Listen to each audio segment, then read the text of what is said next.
In the previous video we talked about being I here and now, but in this video we'll talk about being a self or I over time. So what is personal identity over time? There's a lot of philosophical puzzles connected to this question, and some famous thought experiments, especially from Derek Parfit, the philosopher. And the question is then, who remains you if you are split in two?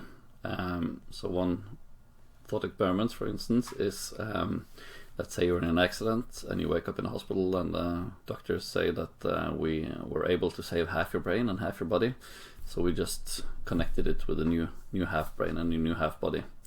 And you think, hooray, I survived, you have memories, etc. But then the doctors come and say, well, we were actually able to save the other half of your brain as well, and the other half of your body, and connect it to a new half brain and new half body. And then the question is, if the memories have been stored in copies in both brains, then who is the original person? If it's a man and the wife and children comes, who should be married to this wife and have the kids and the house, etc. Who is the original person? That's the question. What happens to personal identity? It seems strange if you survived when half of the brain was, but then the next person comes in and oops, now I died. That seems strange. So who is the original? And you can make a similar example with teleportation, if it's possible in the future to dissolve all the atoms and put them together and put together another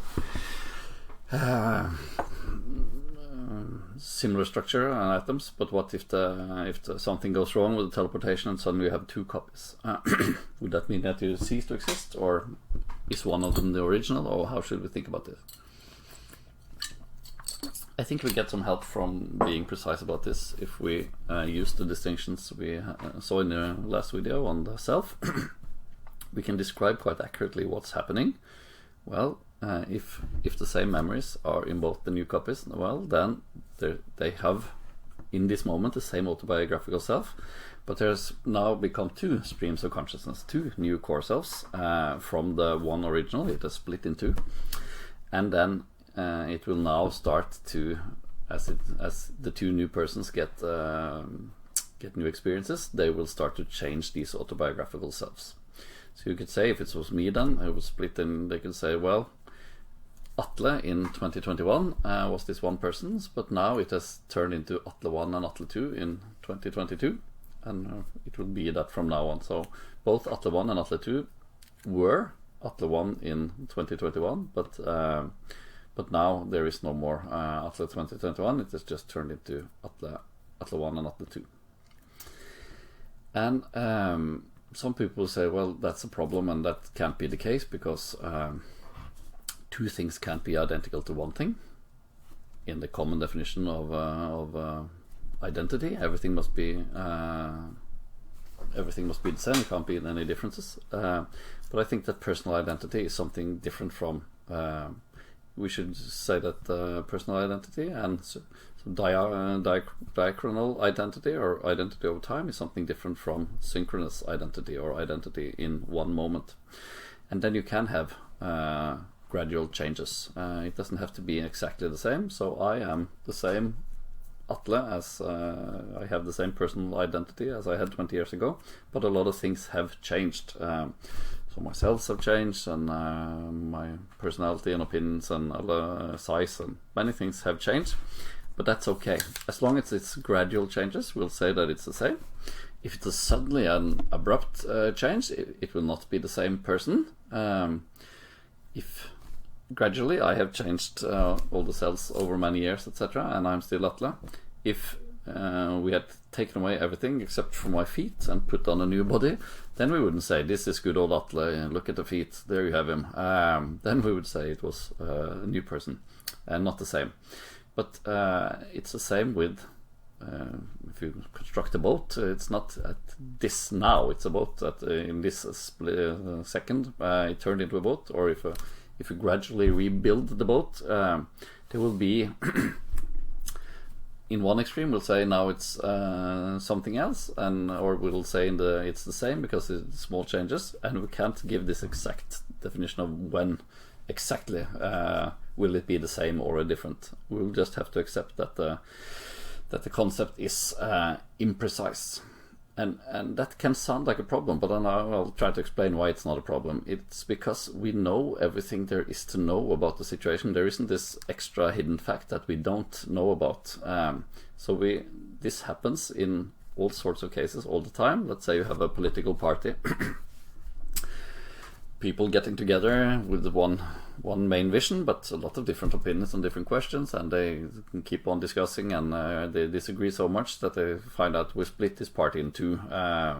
We have both have this new same overall idea, but a lot of new things then in each party, and one could insist that one was the original party, but political party, but that will be wrong. It's just the case that one party has split into two parties now, and we know everything there is to know. There isn't this extra facts about what is the original party.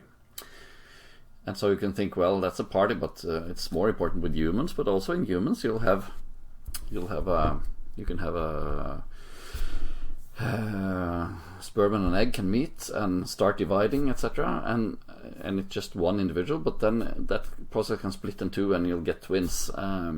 And then we shouldn't say that, well, one of them is the original and the other is a copy. It's just the case that one individual turned into two individuals. And in the future, if it's possible to split the body in half and connect with, then it's possible that one person turns into two persons. But we know everything there is to know, and there isn't this extra fact that we don't know. We can describe much more precisely, say, this part of the self, this is different, this is similar, but we know everything there is to know. And if we choose to use these broader concepts of a boat or a Atle and so on, we'll have to accept that these are imprecise concepts that are nevertheless useful. And if we say that, well, here's a more detailed philosophical puzzle or question we need to answer, well, then we can answer with more precise concepts or describe the situation more in more detail. But there isn't this unanswered question. It could be practical questions, of course. Who should be married now to this wife? Maybe we have to make a new copy of the wife as well, or they have to share children and share home and so on. But there isn't. I reject that there is a philosophical problem because we can give true and correct answers to all the questions we have about this. So, if we try now to sum up some terminology from both this and the previous video on the self. If we talk about a person or an agent, then I will define that as a body with a mind and a core self. So it has to be this conscious experience also of being a person. Possibly this could change in the future if suddenly we are visited by angels or aliens or some robots turn conscious, etc. We might want to say now we should broaden the concept of what we mean by a person. Maybe this body wasn't so necessary after all, etc. So now we're just given a definition that works for the human persons we're used to. But we can have reasons to change concepts in the future, as we do with concepts all the time. When we talk about the self or the I, then these are also quite imprecise concepts. They are defined in many different ways and can refer to many different things, so we should specify. I have specified how I understand the self, and I will talk about 3 different selves then when I do that, and specify, use the more precise definitions when we come to how the self is involved in choices, etc. When it comes to I, just the term I, in daily life we use that to refer both to either the body or the core self or the autobiographical self.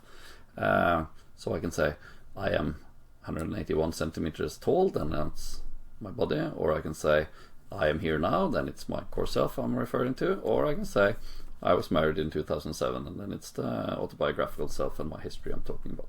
So we should just specify what are you talking about more specifically now that you're talking about I, and we can do that, and there's no problem.